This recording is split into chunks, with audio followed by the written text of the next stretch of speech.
Bismillahirrahmanirrahim. Assalamualaikum warahmatullahi wabarakatuh. Perkenalkan, nama saya Nur Halisa dengan NIM 2021-1044, semester 5A, jurusan Administrasi Publik dan berkuliah di kampus Tial Ghazali Barru. Baiklah, pada kesempatan kali ini saya akan menjelaskan materi mengenai pengembangan untuk perusahaan digital dengan mata kuliah Sistem Informasi dan Manajemen. Sistem Informasi Manajemen terdapat 3 poin, yaitu sistem informasi dan manajemen, di mana sistem informasi manajemen adalah suatu sistem perencanaan bagian dari pengendalian internal dalam bisnis yang meliputi dokumen, manusia, teknologi, dan prosedur dalam akuntansi manajemen. Tujuan utama dari pembangunan sistem ini adalah untuk memecahkan berbagai masalah dalam bisnis seperti layanan, biaya produk, dan strategis bisnis. Baik, selanjutnya saya akan menjelaskan materi mengenai pengembangan untuk perusahaan digital, di mana terdapat 2 pembahasan pokok, yaitu yang pertama pengembangan dan yang kedua perusahaan digital. Baik, pengembangan adalah proses yang menciptakan pertumbuhan, kemajuan, perubahan positif atau penambahan komponen fisik, ekonomi, lingkungan, sosial, dan demografis.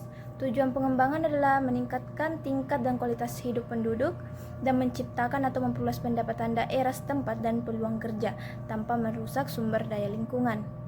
Selanjutnya yaitu jenis-jenis pengembangan. Terdapat 2 jenis. Yang pertama, pengembangan secara informal, di mana pengembangan secara informal merupakan suatu proses di mana seorang karyawan atas keinginan dirinya sendiri dan usaha dirinya sendiri berupaya untuk melatih dan mengembangkan kualitas dirinya, misalnya dengan cara mempelajari buku-buku literatur yang ada kaitannya dengan pekerjaan atau jabatannya.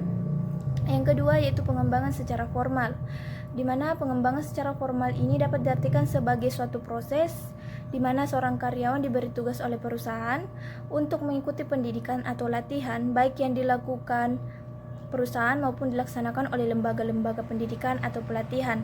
Perusahaan melakukan upaya ini karena tuntutan pekerjaan pada saat ini dan di masa yang akan datang. Selanjutnya itu pengertian perusahaan digital. Perusahaan digital adalah badan usaha yang bergerak dengan menggunakan sistem elektronik. Alhasil, sistem informasi akan jauh lebih cepat sehingga kamu bisa mendapatkan informasi tentang kondisi internal dan eksternal perusahaan dengan lebih mudah. Secara umum, perusahaan digital akan menyelesaikan proses bisnis mereka lewat jaringan digitalisasi. Hasilnya, perusahaan dapat mendeteksi dan merespon perubahan lingkungan secara cepat. Selain itu, perusahaan jenis ini juga lebih mengutamakan kepuasan pelanggan mereka. Selanjutnya, kelebihan perusahaan digital.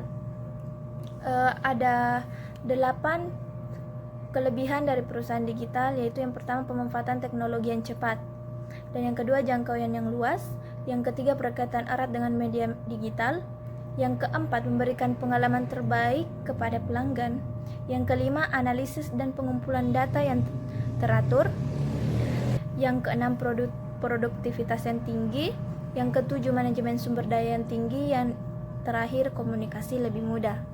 Dan yang selanjutnya itu kekurangan dari perusahaan digital. Ada 5 kekurangan dari perusahaan digital, yaitu pertama, tingginya persaingan di era globalisasi sekarang ini, seperti yang kita lihat pada zaman ini. Yang kedua, ketergantungan pada teknologi.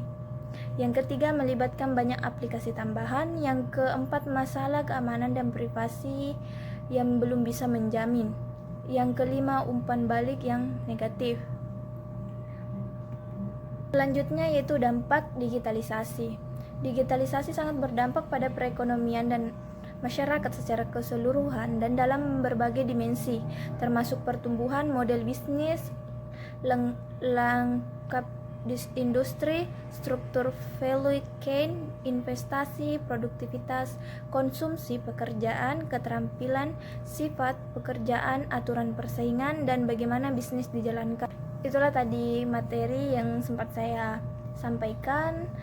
Semoga bisa bermanfaat bagi kita semua. Lebih dan kurangnya mohon dimaafkan. Wabillahi taufiq wal hidayah. Wassalamualaikum warahmatullahi wabarakatuh.